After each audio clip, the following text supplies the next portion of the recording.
I think animal foods are the best food for humans as far as nutrient contents and bioavailability. And But I think that the most important thing with diet is eat whole foods, regardless of what percentage plants or animals it is to eat whole foods and avoid the toxic foods.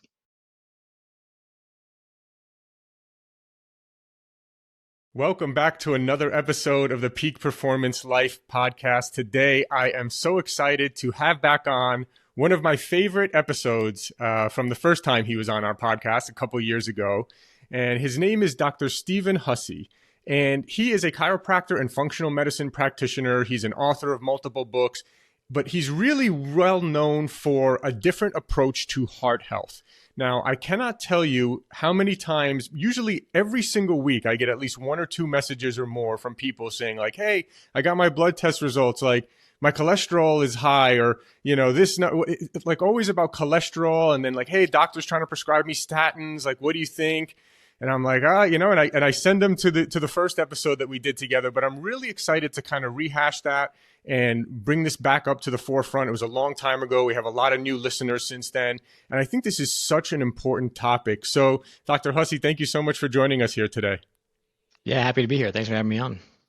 Yeah, man. Well, I guess let's just, for people who didn't listen to the first episode, maybe just a brief background of how you got into kind of the work you're doing and the realizations you've come to on heart health. Sure. Yeah, I mean, my life has always kind of been driven by health or lack of health, I should say. Like as a kid, I had a lot of chronic conditions, inflammatory conditions, I would say. And that got me pushed in this path of trying to figure out what those were and what they were caused by. And at first, my parents and I were relying on Western medicine and, to help us manage the conditions, but that was the key word, manage them. And never really explanation of why they were there. And so it wasn't until college that I figured out I could change the way I live my life and have a direct impact on these conditions. And that really piqued my interest as far as health in general. But as part of those inflammatory conditions I had, I was diagnosed with type 1 diabetes at age 9, which heavily predisposed me to heart disease. Or at least that's what I was told, my entire childhood, that the vascular system is at risk for damage as a type 1 diabetic. And so, after I learned in college that I could, live my life in different ways and affect the ability of these conditions, my ability to manage the conditions and get rid of most of them, aside from type 1 diabetes, I've always been interested in health. And so I mainly controlled like diet and exercise. That was the main approach I took to my health for most of my adult life through college and through chiropractic school and my master's degree and everything. And then even after practicing as a chiropractor for 13 years now, that's the main approach that I took for a long time. And then what pushed me further, I was interested in heart health though, because I'm predisposed to type 1 diabetic. So I had this information about heart disease and I kind of looked into it. But then at age 34, I actually had a widowmaker heart attack. Whoa. Despite my best efforts to prevent that, that's what happened. And so it pushed me even further down this path of investigating the heart and heart disease.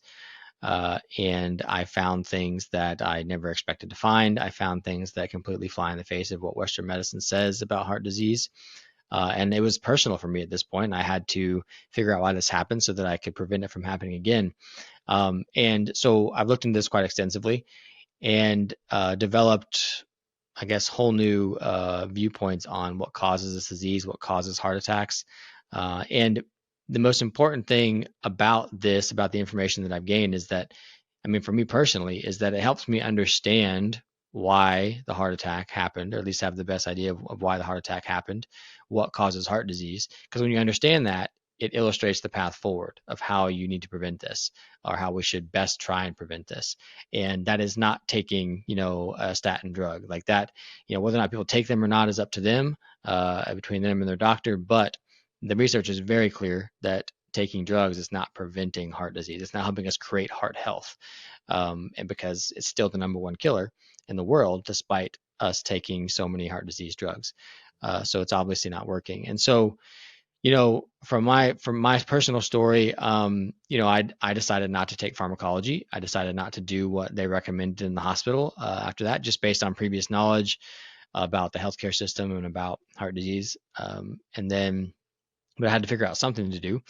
So that's when I started investigating further. And so I did my own heart health healing routine, I guess. And in 3 months, my heart had completely recovered, which it likely would have done that regardless. It recovered somewhat. But the things I did, I think, help it recover more. And then I also developed, because of the procedure they did in my leg, in the groin, to place the stent when I had the heart attack. That procedure caused the development of plaque in my leg, in lower down in my leg in the femoral artery. So it's peripheral artery disease, and so we didn't decide to do anything about it at that point, because they said it wasn't interfering with my day-to-day life. I just couldn't do some things that I like to do. Like I couldn't run, I couldn't play soccer, I couldn't snowboard, because I would get pain in my leg from restricted blood flow to the area. So we just kind of left it as is, and that was about 5 or 6 months after the heart attack when I got that diagnosis.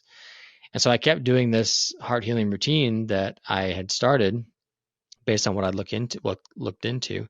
And a year later, the plaque in my leg, it was 75 to 99% blocked, and a year later it was only 50% blocked. And they Mm. told me that was impossible. They told me that that would not happen. And so at the time, the physician said, "Well, we can't say it's better because we don't see these things get better." And I was like, "Well, the testing just showed that it was better." And then a year after that, I got the test again, and it's completely normal. And then I kept doing what I'm doing, and then a year after that, follow-up test showed that it was still normal.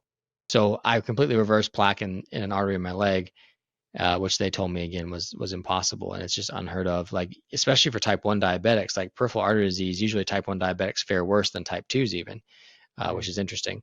But I was able to reverse it.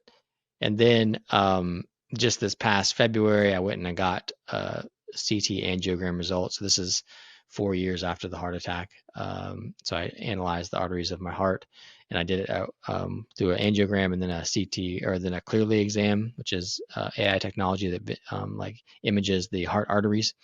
And they came back pretty much clean. So I had a mild amount of plaque in my RCA, right coronary artery, that was there at the time of the heart attack, so it hadn't progressed at all.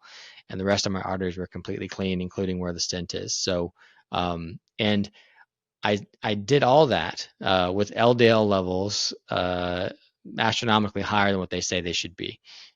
So some people would say, "Oh, you had a heart attack because the LDL levels were higher." It's like, well, I also reversed heart disease and have managed to keep plaque away from my arteries with LDL levels that high. So it's probably something else. Interesting. So, anyways, that's kind of how I got into this and started looking into this. And I have so much information about the heart that I found over the years, and it just keeps growing the more I keep looking into it. So, yeah, that's me. That's amazing, and I want to. I'm sure everyone's on the edge of their seat, wondering like, okay, what are these heart healing things? How do I do this? So I definitely want to get into that. I also do want to talk about cholesterol. Maybe we kind of set the stage though and talk a little Mm, bit about cholesterol. There's so much misunderstanding about cholesterol. So many people have high cholesterol, but then there's other factors as well with like triglycerides and other things like that. Can you give kind of people just a little bit of background about like what are your thoughts on cholesterol, and what are maybe some important numbers as it comes to, as it relates to heart health? yeah. Well, from my perspective, there's no real good evidence that what your lipoproteins are in your blood, your LDL, or what your total cholesterol is, or anything like that, is going to be predictive of heart disease. I mean, there's studies out there that say, yes, that the higher the LDL is, it's more associated with higher rates of heart disease. But that's associational studies. There's also associational studies that show the higher LDL is, the lower rates of heart disease you have. So that's because of the nature of those studies. You can't really determine anything from those types of studies. They're supposed to be done so that you can test associations and then design, other experiments to then confirm those associations or confirm causation in other ways. But that's not done because it's expensive to do those things. So, but whenever you get studies that are conflicting like that, um, then to me it suggests either A, the method we're using is not the method that's going to tell us the answer, or B, we're asking the wrong question. And the question about heart disease has been centered around saturated fat and cholesterol forever because of the work done by Ansel Keys in the early 50s, and it's published in the late 50s. And that research was based on cholesterol and associations between heart disease. And because we find cholesterol in diet, then the conversation about heart disease has been about diet. However, you know, cholesterol has been present in humans forever, and in probably varying degrees, lower, higher, because it's based on metabolism. So, from what I understand now, when you take a lipid panel, like your classic total cholesterol, LDL, HDL, triglycerides, and various ratios and things, when you take those things, you're basically getting an indication of what your body's metabolizing at the time. So, if you are eating a low carb diet, which is probably pretty appropriate for humanity, Mm-hmm. because if we lived in the woods today, there's not many carbohydrates around and they're only available in season. So if you had a low carbohydrate diet, then your body's got one fuel source to burn, and that is fatty acids, and it can make ketones. But it has to deliver more of those fatty acids to tissues because that's the only fuel source you're giving it. And so in order to do that, it has to deliver them via LDL molecules. And so LDL can go up if you eat a low carbohydrate diet. And in some people, it can go really high. And those people have been termed lean mass hyperresponders by some scientists, by some researchers. But if you eat more carbohydrates, you give your body another fuel source, and that can bring the LDL down because you don't need to deliver as many fatty acids to the tissues.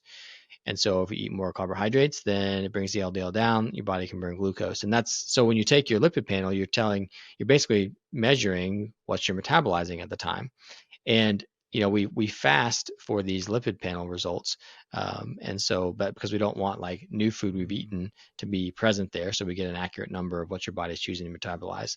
But that's pretty much what it tells us. Now you can get an idea of um, like metabolic health if you do a triglyceride to HDL ratio, which that number should be 1.5 or lower. Probably 1 or lower would be more ideal, but 1.5 or lower is best or is good. And so that's just a kind of a measure of how metabolically healthy you are. Because if you're metabolically unhealthy, meaning insulin resistant, type 2 diabetic, then the triglyceride number can be elevated. Mm-hmm. And so if that number is too high and the HDL is too low, then that can make that ratio off. So, but I wouldn't diagnose poor metabolic health based on that number, though. But that's just one thing you can get an idea of from there. But so, if you ask me, what the lipid panel is kind of a wild goose chase of distraction that was invented. So, and it's very well documented that the idea that high cholesterol causes heart disease was based on very poor research, and it was more pushed by the pharmaceutical industry. And so, basically, if you convince society that the higher LDL level causes heart disease, you can sell more drugs to lower the LDL and quote unquote prevent heart disease. However, the use of these drugs has not been shown to reduce the risk of heart disease. And it's very clear that all the studies that show that it quote unquote does were very statistically manipulated to make them look better than they actually are, which if you want to get into those statistics, we can. But so to me, the worst part about all that, and there's so many more details that we can talk about with all that, but the worst part about all that is that it has been a giant distraction from the actual causes of heart disease when we're overanalyzing lipids. And I still think that today, when people are trying to do cholesterol studies, we're studying cholesterol and heart disease, we're asking the wrong question. The question should not be, does cholesterol cause heart disease? It should be, what causes heart disease? And we open up a broad spectrum of anything and everything that's been shown to contribute so we can develop mechanisms and understandings as to why that is, which is what I've had to try and do myself because I couldn't find it anywhere else. And so, yeah, that's kind of this story on cholesterol without getting so much into all the details of everything I just said. But yeah. Yeah, I mean that's a question I like, and I think as well, and I think maybe your first podcast influenced me on this. So I think people are probably wondering what does cause heart disease, and to me, I think that's more inflammation. Is that what you would say would be the answer? Yeah. One aspect of it, I would say, is inflammation, but more importantly, is ask what does that mean? What does inflammation mean? And to me, it means damage. So, like to me, it means low body charge. So we're supposed to hold a net negative charge in our bodies, and if we don't hold that charge, we call it many different things. We call it oxidative stress. We call it inflammation, things like that. And so what does that mean? It means that our body lacks its net negative charge of electrons. So basically, what all life is trying to do is harvest energy from its environment and use that energy, which is in the form of electrons. We have ways of creating electrons or absorbing electrons from the environment, and we use that to create order. And the storage form of energy in the body is structured water, which people think the storage form of energy in the body is ATP, which it is a storage form of energy, but it's not this storage form of energy for the whole body. It's used by the cells to do some cellular processes, mainly unfold proteins. But the real energy storage form is structured water, which structured water is basically the idea that many scientists have come across over the last 100 years, that water exists in a fourth state, which is structured, which is more like a gel. So we all know that water can be ice, it can be water, and it can be steam, but it can also be this gel-like state. And it's been called fourth phase of water, structured water, exclusion zone water, lots of different names. But most of the water in the body is in this gel-like state, which is why I feel like a gel, like if you poke me and I bounce right back. But this structured water also exists in the lining of the arteries, because the blood is about half liquid water. And some of that liquid water can become structured water on the hydrophilic surfaces of the lining of the artery. And scientists know about this because they think it's the glycocalyx on the lining of the artery, when in actuality, the glycocalyx is the surface for which structured water forms on. And so we have this gel-like layer that people call the glycocalyx when it's really structured water. And the reason that's important is because the gel-like layer, without getting into all like the crazy details of like how it forms and everything, it protects the lining of the artery. That's why it's called exclusion zone water, because nothing can penetrate it except very small hydrated ions of minerals. It keeps blood moving, and it keeps the blood, quote unquote, thin from a biophysical perspective, keeps things from clumping together.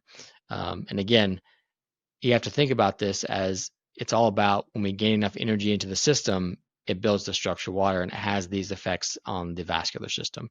And this is exactly what we need to do to prevent clotting. And clotting is what plaque is. Plaque is made up of clotting tissue. However, clotting tissue, at least at first, doesn't form on the interior of the lining of the artery. Like if we have an artery like this, it doesn't form inside like this. Like you see all the cartoons, if you look up atherosclerosis on your web browser, it'll pop up and it'll see all these cartoons that depict it like that, but that's not accurate. If you look at like clearly scans where they image the arteries, they create these nice images, the plaque actually shows up, like if this is the lining of the wall of the artery, the plaque actually shows up in the middle of the artery wall and it expands it both ways like this. And so clotting tissue is forming in the artery wall. And so some of that does, impede on the blood flow and create stenosis of an artery, but there's also expanding the other way too. And so the question is, why would the body start to form plaque in the artery wall like that, in the intima layer of the artery wall? And there's two reasons. There's one reason, but there's two causes of it. It's anytime we get proliferation of the endothelial cells, the cells that line the artery wall, when they start to grow, when they start to multiply. And there's two things that can cause that to happen. One is direct damage to the lining of the artery, which, as you suggest, inflammation is what we would cause that. Oxidative stress, inflammation. Anytime there's damage to the lining of the artery, the healing response of that damage is a proliferative response, a growing of the endothelial cells. And the other thing that can create that or cause that to happen is when we get lack of blood flow, stagnant blood flow, or blood flow that's too fast. There's like a Goldilocks amount of blood flow. And if it's too fast or it's too slow, then it doesn't create enough arterial, like lateral pressure onto the arterial walls. And without that pressure, the arteries like to maintain that pressure. So they start to grow the endothelial cells in to create the pressure. But that growth in leads to these changes. And so what happens is when we get growth of those cells that line the artery, then those cells need a blood supply, just like all cells in the body need a blood supply. And when those cells grow in like that, they don't have one at first. And that blood supply does not come from the blood in the middle of the artery. It comes from the arteries that supply the artery wall called the vasa vasorum, very small arteries. And so when those cells in the middle start to grow in, the vasa vasorum has to grow new arteries in to supply those new arteries with blood. And the growing of new blood vessels in the artery wall like that, like when new blood vessels grow, they're fenestrated. It's like you're building a new house and the windows aren't in yet, so there's holes, and the holes leak out blood. And when blood leaks out, and now it's not in a tube, in a vascular tube, it's stagnant and it clots, and we get this clotting tissue that forms right in the intimal layer of the artery wall. And it all happens when we get this growth of the endothelial cells in the middle of the artery, and that happens when we get poor blood flow issues and we get damage to the lining of the artery. And the thing that protects that from happening is structured water. And structured water is mainly created. The main way you create structured water is infrared light, and which makes sense because anytime the sun is up, it is 40 to 50% infrared light. And all life on this planet is outside in infrared light all day long, except for humans. We've invented indoor living. And so we're deprived of that stimulus. So taking that a little bit further, just a little bit more, the three-pronged approach that's created what's called plaque in the arteries is we've removed the thing that builds the structured water and protects the artery from those endothelial changes.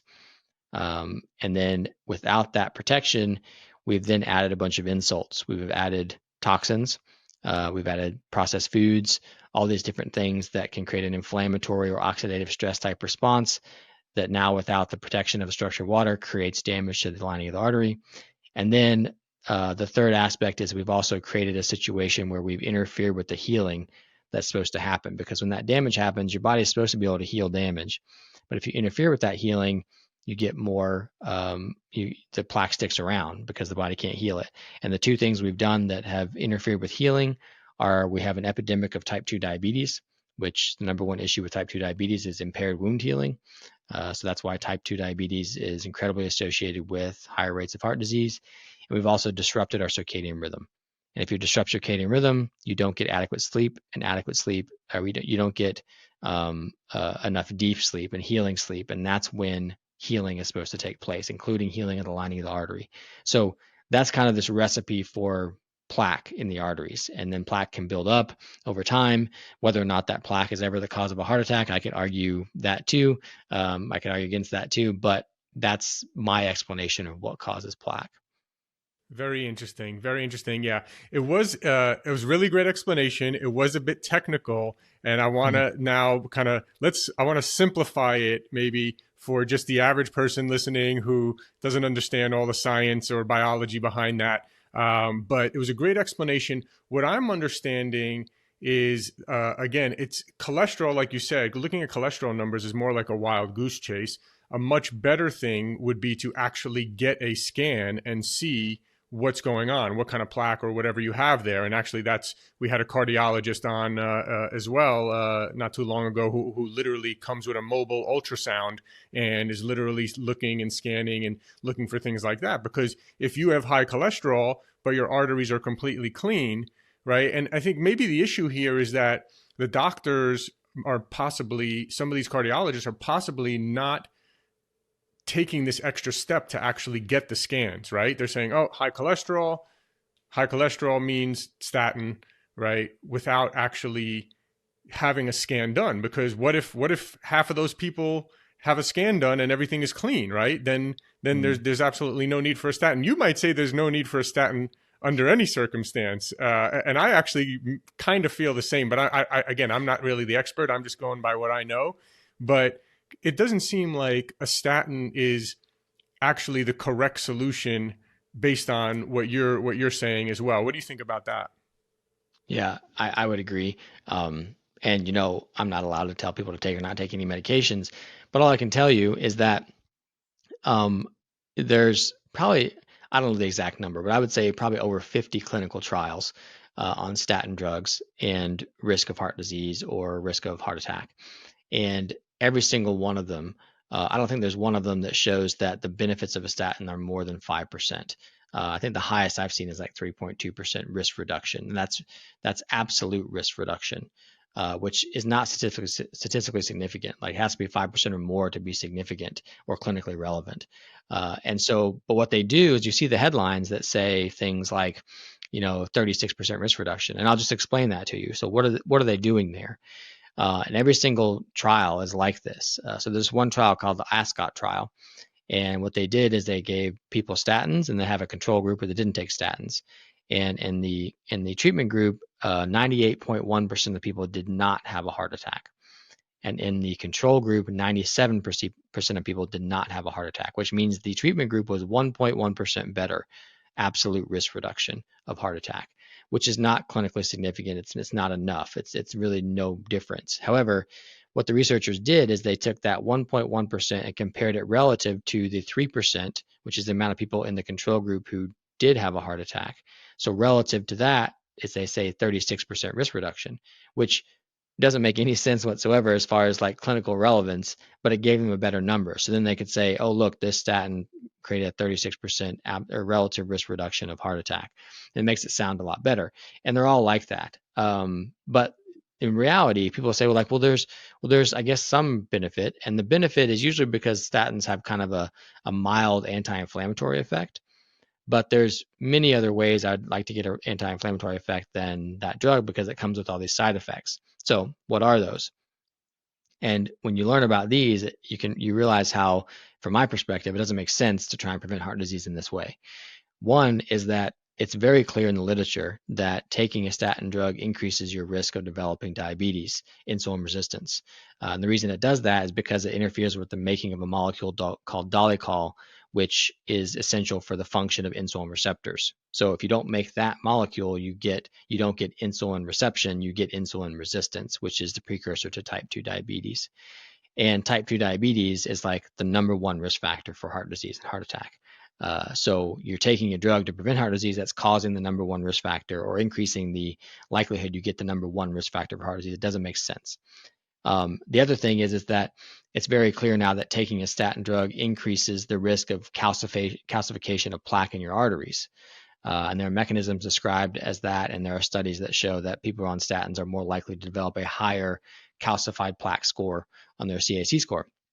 And so cardiologists are actually using that as a reason to prescribe statins now, because they're like, if the plaque is calcified, then it's not soft plaque and it's not going to rupture. We're protecting you from a heart attack. However, the research is also very clear that it says the higher your calcified plaque is, the more risk of heart disease or heart attack you have. So which one do you want? Do you want to increase my risk of heart disease this way or that way? And it seems that statins do both. And so there's a lot of cognitive dissonance, I would say, in the arguments. They're trying to find many different ways to use these things, when in reality, again, my biggest beef with the cholesterol numbers and the statin drugs is that they're huge distractions from the actual causes of heart disease, which I could argue is basically a lack of sun exposure. Um, uh, so I think that when you take that information into account, like, people can make their own decisions. All I'm here to do is give people information so they can make better informed decisions. But when you look at it from that perspective, and you look at the fact that people on statins have heart attacks all the time, like, it must be something else. And there must be something else that we're not receiving, some information we're not receiving from medicine when they say, here, just take these pills. That's not protecting you. And so that's my big issue, is like, why aren't we teaching people the things that will actually prevent their risk of heart disease? Because that's what I had to learn to prevent myself from getting it again. And I've been quite successful, more successful than medicine said I could have been. Yeah, and I want to actually get into that right now as well. But just for people listening, because some people are like, well, why would so many doctors prescribe? I mean, statins, I believe they're the number one prescribed medication. And so the thing is, it's just when it becomes so ingrained like that, it's so hard, and there's so much money behind it, right? Imagine Mm. if you're in the boardroom of one of these public companies and you're like, hey, we gotta make sure statin sales don't go down. Let's do some more research and show people that statins this, and you get biased results and things like that. And that's what kind of concerns me personally. Again, you obviously, this is not medical advice. Consult with your doctors, all that kind of stuff. I would just say, though, that even if you still believe that statin, if you have a heart issue, that statins would help you, even if you did believe that, I would say, don't just go by your blood test results at all.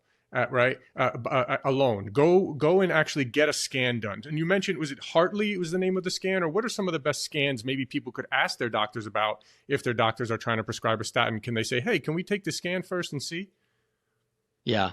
So like scans are useful. Any test is useful, Mm-hmm. and you can get information from that. So like, I guess it's one of the most common ones because it's cheap and less invasive is the CAC score, the coronary artery calcium score. So this is just going to measure the calcified plaque in your arteries. It's not going to measure if there's soft plaque or not.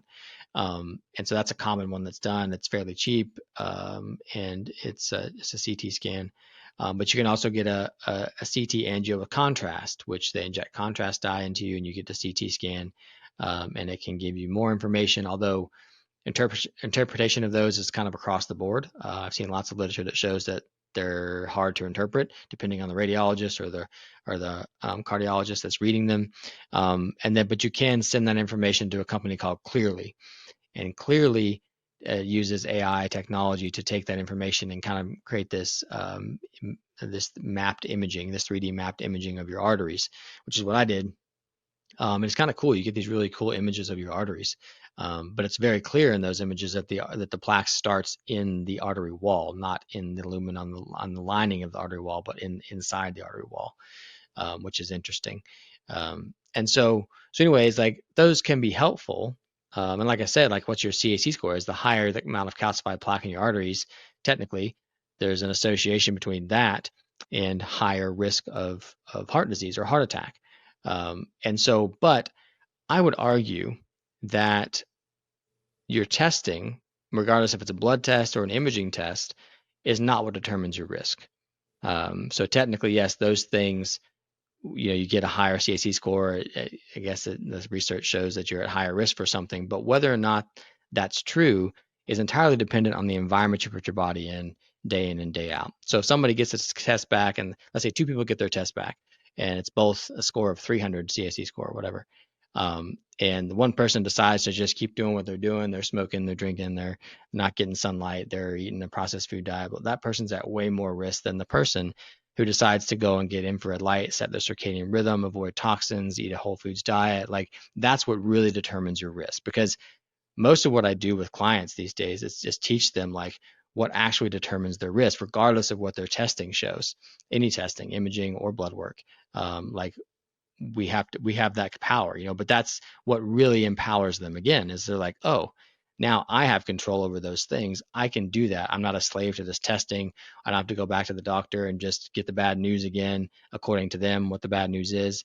I can take control and put my body in the best situation that's going to reduce the risk of heart disease and heart attack the best that I can. That's the way I analyze risk. Is the lifestyle and behavior someone's doing day in and day out. Yeah, absolutely. I definitely want to jump into, because I feel like this is the first time, maybe you mentioned it on the last podcast, but this is the first time I'm really remembering this standing out for me. I think I'll always remember this now. You said sunlight is such a big factor because of the whole explanation that you gave before of how it makes the structured water and all that. So sunlight, I assume, I don't, maybe you can give your opinion on all these red light devices that people are using as well, but let's just start with sunlight. So I've heard a lot of people argue, oh, well, what about UV and sun is bad for you and all this kind of stuff. I love going out, getting sunlight first thing in the morning. Obviously I don't want to get burnt, but I want to get, sun on me. But what is it about sun exposure, and, any opinions on UV or time of day, or how much time per day should we be in the sun? Yeah. Well, I mean, technically, all life on the planet except for us is in the sun all day long. And Mm-hmm. so, you know, to me, it doesn't make sense that the sun causes skin cancer or is harmful in any way. Yes, it can obviously burn us, but I think there are reasons for that, which I'll talk about. But yeah, so it doesn't make sense to me that the sun would be the cause of a disease because it's literally the energy source for all life on the planet. You know, even the energy you get from grounding or the energy you get from food, it all comes from the sun at some point. And so, anyways, if you look at the studies that quote unquote show that UVB light causes skin cancer, they were done on genetically modified rats and or mice, and the mice were modified to be hairless, which is not the natural state of mice. They should have hair with them, and so we genetically modified them to be hairless, and then they shine UVB light, isolated UVB light from a lamp onto them over a year, and they develop skin cancer. And so, A, mice are supposed to have hair. B, UVB light never comes on its own from the sun. It's always balanced by UVA and all the other colors of light and infrared light, all the different full spectrum stuff. So does that really prove that UVB causes skin cancer, or I guess does that really prove that the sunlight causes skin cancer? No, it doesn't. And there's also studies, and these are just associational studies, that show that the more UVB, like UVB light exposure, is inversely associated with skin cancer. So the more UVB people got, this study was in the UK and people in Europe and people in the United States. They looked at them, and the more UVB they got, the less risk of or less incidence of skin cancer people had. There's another study that shows that people with melanoma, skin cancer, the more UVB light they got, the less likely they were to die from melanoma. And then there's studies of people in there's two different studies. One of them is people in the Navy. They looked at people with who had indoor jobs in the Navy and people who had outdoor jobs in the Navy. People who had indoor jobs were way more likely to get skin cancer than people who worked outdoors, and they were they also got skin cancer more readily, or more commonly on places that, like on the trunk of their body, not on their arms or head or anywhere where they would get more sunlight exposure even when you like were outside. So it's like I know somebody who got skin cancer in their butt crack, like a place that almost never sees the sun for a lot of people. So it's this idea that that's happening, and and there's really no evidence for it. And to me, it's just like, how did we exist? Like skin cancer is a relatively new thing. The turn of the century or 1900s, early 1900s, like it wasn't really that big of a deal, and all of a sudden it became one. So something must have changed because the sun has been around forever, and people didn't used to live indoors and guard themselves from the sun. So what's going on? It must be something different. And then lastly, you know, there's there's some research that shows that too much UVA light without UVB light exposure at the same time causes the changes in skin that lead to skin cancer. And that's exactly what modern windows do, is they filter out UVB and they let in UVA. And so we're living behind these modern windows, and that's car windows, that's house windows that do that. Whenever they became like double paned or whatever they were, they're filtering out the UVB. And so that could be a potential problem. Also, there's studies in mice where artificial blue light, like LED bulbs, caused issues as far as changes in Mm-hmm. the skin cells that could lead to skin cancer. So, what's really driving this? Is it the sun, or is it our changes in light environment since the early 1900s? That would make more sense to me than sunlight. So, anyways, Yeah. the So studies how long today. do you like to be out in the sun every day? So, I mean, obviously, you have to be smart about it, and like Yeah. you know, you don't want to burn. That's uncomfortable. But there's really no evidence that that causes, like, there's actually a Hmm. study I posted the other day that shows that, yes, you can burn, but over time, your body adapt, like those changes, the damage that's caused is not accumulative. Like your body recovers from that and heals it. It doesn't accumulate over time and cause DNA damage or anything like that. I posted that study a few days ago or weeks ago or something like that. Anyways, um, Nice. so as far as how long to spend out there, obviously you don't want to burn. It's uncomfortable. So be smart about it. But sunscreen is very toxic. And what is sunscreen doing? It's blocking mostly UVB, and then you're allowing in some UVA. And what did we just talk about causes skin cancer? Like if you look at like use of sunscreen and rates of skin cancer, it correlates directly. And it's just a correlation. Wow. Is it the Yeah. toxin exposure from sunscreen? Is it the blocking of UVB? I don't know. Is it the sunscreen at all? Could be something different. But when you change your light environment, like we have, that's a problem. And so the surveys today estimate that the average person spends about 93% of their time either inside or in an enclosed vehicle out Mm. of sunlight. So, we're not getting enough sunlight. And so, I think that that's not giving us enough infrared light from the sun, which protects the arteries and builds the structured water and everything that we talked about. But it's also not getting us the UV that we need. And it's filtering out, depending on the windows we're behind, filtering out the UVB, and that's causing issues. So, but I also know that you can build up what's called your solar callus. So if it's cold winter and you stay inside all winter long, and then you wait for the first warm day of the year and you go out at noon, and your body's like, what are you doing? Like it's not ready for that intense sunlight. Whereas if you go out and you get sunlight year round, even when in winter, and you tell your body that the angle of the sun and the intensity of the UVB and as it changes throughout the year. And you also set your circadian rhythm. So you go out in the morning and tell Mm-hmm. your body that the sun is up, and then you see mid-morning sun, that kind of stuff. You're telling your body to be prepared for the more intense sun of midday. And so that's going to help you. That's going to help you avoid getting sunburn and increase your solar callus.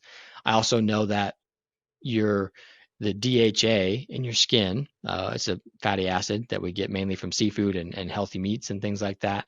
DHA in your skin has what's called a pi electron cloud around it. And that's what allows us to take sunlight exposure on our skin and turn it directly into energy, into electrons through direct current. And that's the photoelectric effect that Einstein discovered.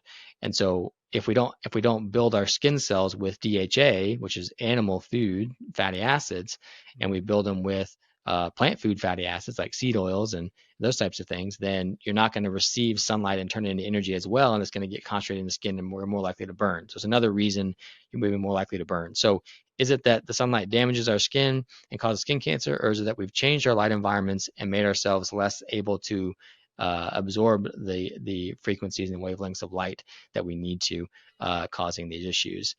I don't know the answer. I just told you what the evidence shows. Yeah. Yeah, that's great stuff. I love that. What else regarding heart health? What are some of the worst things that people are eating or doing? You mentioned staying inside all day, not getting sunlight. What about in terms of diet or other lifestyle habits that are really bad for heart health that you see a lot of people doing? Yeah, two main ones here I'd say are just processed foods, like eating a lot of processed Mm-hmm. foods. So I think that I'm not very dogmatic about diet. I think animal foods are the best food for humans as far as nutrient contents and bioavailability. And but I think that the most important thing with diet is eat whole foods, regardless of what percentage plants or animals it is to eat whole foods and avoid the toxic foods, because I think that that's the way. Like, I don't think that diet is the driver of heart disease, nor the thing that's going to prevent heart disease for you if you eat a perfect diet, whatever a perfect diet means. I think it can be a contributor if you're eating a highly processed food, inflammatory, seed oil, toxin-filled diet. Yes, that's going to be contributing to heart disease, but it's not going to be the sole cause, I don't think. Which again, the whole conversation about heart disease has been about diet because of this cholesterol thing.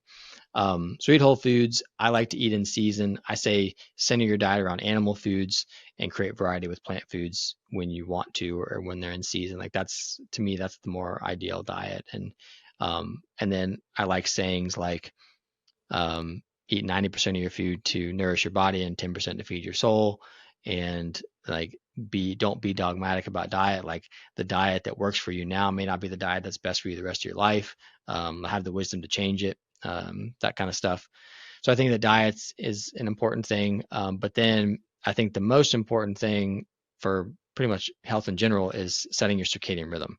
Mm-hmm. So this is syncing your body up to the day-night cycle of the sun. If you think about it, before we had artificial light, we had we had the sun pretty much, and that was the only thing that tells us if it's day or night. And we had fire, and then we had incandescent bulbs, but those really aren't strong enough to signal a daylight signal because there's not enough blue light from those. So when we invented fluorescent bulbs and then LED bulbs, and now we have LED screens and phones and things like that, it's really disrupted our circadian rhythm when we get exposure to those things at the wrong times of day, meaning before sunrise and after sunset. And those are completely altering the signals our body gets. And this disrupted circadian rhythm is like, the light signaling from the sun is what signals for all your hormones. It's what signals for your day night cycle, and like getting adequate sleep, like increasing melatonin production after sunset so that you get adequate sleep. And when you get adequate sleep, that's when your body repairs. It's when it heals. And if you don't do that, I tell people it's like you never took the trash out in your house. Eventually, you can't live in your house anymore because there's just so much junk in there. And it's kind of like what's happening if we don't get that adequate sleep. And what's really disturbing that is artificial light after sunset. So if you are not blocking blue light or turning blue light down or using incandescent bulbs or all that kind of stuff, you're disrupting your melatonin production, and that's one of the biggest drivers of disease. And if you go into PubMed right now and type in disrupted circadian rhythm or artificial light after sunset or like at night, and any disease you want, there's literature published on it. Because again, it disrupts your hormone signaling, and your hormone signaling is what tells your body to do everything, when to do it, how much to do it, everything. So yeah. Is there like special type of is there like a brand of light bulbs that I could switch out all the lights in my house to this more friendly light bulb? So I just use like generic incandescent bulbs that I get off Amazon. Hmm. And I think the company I get them from is called Door Shop. I don't remember. But anyways, I just have 6 or 8 lamps in my house that have incandescent bulbs. And before sunrise and after sunset, those are the ones that I use. And then I also like wear blue blocking glasses before sunrise and after sunset. And you have to get a good quality pair because there's lots of brands that don't block out all the different wavelengths of blue that you need. And then I turn down blue light on screens. So there's programs you can get on your computer that you can turn down the blue light, and there's ways you can do it on your phone, like iPhone. There's programming to the phone. You can turn the screen red, and then on Android, there's different apps you can get that you can turn down. Like one's called Twilight. You can turn down the blue light. So yeah, just those strategies before and after sunset are really, really important for physiology, just in general. Like you need to give your body those signals. That's the way it was for however long you believe humans have been on Earth. That's the way it was. So you put something in to disrupt that, and we expect consequences. I would expect consequences, and we're seeing them. Yeah. Yeah. I mean, I personally love to wake up when the sun, when the sun starts coming through the crack of that window, even though I have a couple blinds to try to keep it as dark as possible, still kind of ends up sneaking in there. And that's kind of like my signal to wake up. I mean, would you kind of agree that ideally we'd be kind of winding down and going to bed as the sun goes down and waking up kind of as the sun goes up? Obviously, there's different times a year might be a little different, but Yeah, I think that we should live seasonally as much as we can. Like in winter, it's very well known in medicine that all diseases get worse in the winter. Why is that? Well, it's because in winter we're supposed to get more darkness hours, and more darkness hours means more melatonin, which more melatonin means more deep restorative healing sleep. And it's what nature does. Like trees die, bears hibernate. Winter's supposed to be this time of kind of rest and restoration and healing, and we just try and live the same hours we do in summer because we have artificial light. And so when we do that, it makes diseases worse because we're not resting like we're supposed to. So yeah, the sun may go down at 4:30, 5 o'clock in the winter, depending on where you live. And you're supposed to block blue light at that point and get melatonin for that much time. Whereas in the summer, it's less so because there's more daylight hours. So, and then curiously, uh, vitamin D and melatonin, both hormones, they do the same thing, a lot of the same things in the body, which makes sense because in summer we get more UVB light and more daylight hours, so we get more vitamin D. And then in the winter, everybody's like, well, we don't get enough vitamin D in the winter. It's like, well, if nature wanted us to, it would give us the stimulus to make vitamin D, and it doesn't because we're supposed to make more melatonin, which plays the role of vitamin D in many different ways, not always, but many different ways. And we're messing that up because of artificial light. So yeah, I think that setting your body to day night cycle and like waking up with the sun. If you wake up before sunrise, I think it would be wise to be conscious of artificial light exposure until the sun rises, and then you go outside and get natural light. Yeah, just think about that. Like think about what signals am I telling our body from a light perspective, and what signals am I supposed to be getting from nature, and let's try and recreate that in the best way we can within the confines of the modern world. So yeah. absolutely love that. This has been awesome, man. I know you also have a new book. Can you tell us about the book, and then also I know you mentioned you post. I don't know if you're posting on X or whatever social media handles or wherever people can follow you, find you, and yeah, tell us about the new book as well. Sure, yeah. Yeah, I have 3 books. One called The Health Evolution, one called Understanding the Heart, and the new one is called Pain Sense, which is my take on chronic pain. I mean, I'm a chiropractor. I help people with pain often. And yeah, the pain book is just, um, I guess, an explanation of why we have this epidemic of chronic pain, and then led us to the opioid epidemic, kind of my response to the opioid epidemic and why opioids are not the answer, and all the different components of pain, because there's 3 different components. There's a sensory component, an emotional component, and a cognitive component. And the cognitive component is very unique to humans. And so you have to understand those 3 things, and which component of pain you may have before you can understand why you have chronic pain and what to do about it.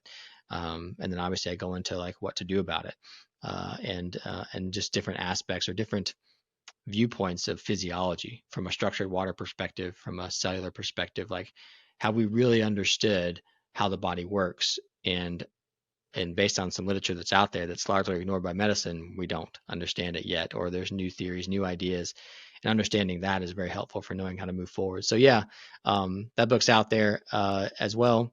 And yeah, I'm on social media. My handles is just Dr. Stephen Hussey, Dr. Stephen Hussey. My website is resourceyourhealth.com. People can find all this stuff on there.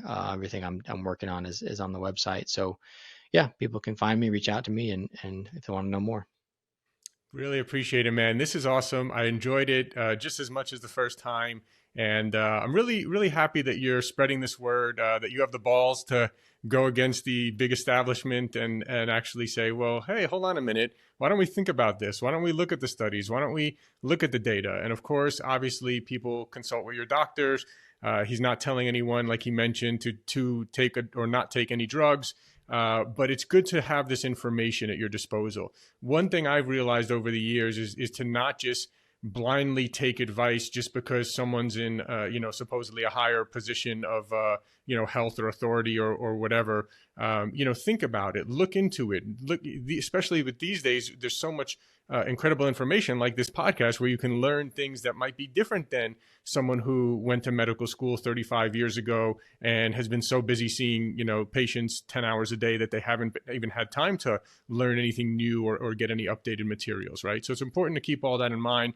So Dr. Hussey, thank you so much. You've doing a great service for people. I highly encourage people follow you and find you. You back what you're saying, you kind of back it with stats and studies and all that. So it's really, really important. And I really appreciate all that you're doing, man. Thank you very much. And I hope we could do this again sometime. Yeah, thanks for having me on. Thank you.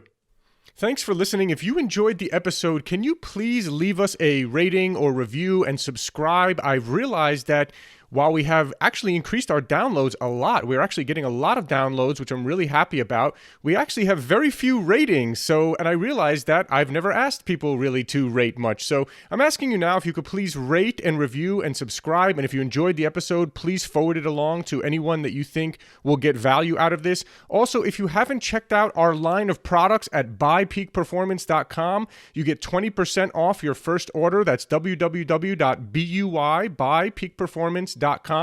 We have some incredible products, including our organic high-altitude coffee. If you don't know this, coffee is one of the most heavily sprayed with pesticides out of any crop. So it's really important that you drink organic coffee. We've gone above and beyond to source what we believe is the highest quality and healthiest organic coffee in the world. We're also famous for our organic green superfood powder. You can get 20% off of that as well at buypeakperformance.com. We also have an organic vegan and paleo plant protein. See, most of the vegan proteins out there are using brown rice protein, which is really not a good source of protein, and it's also a grain. And if you're paleo, you know that grains tend to cause inflammation in some cases for some people. And so we wanted to make one that was paleo friendly and vegan and organic. We made an amazing amino acid profile, so it's really one of the best plant proteins for muscle building. So you can check out Peak Performance Organic Plant Protein. You can find that on our website. Of course, all our products are on Amazon as well. So thanks again. And again, please, if you enjoyed the episode, please forward it along to someone who you feel can get value out of it. And please leave us a rating, review, and subscribe. Thank you.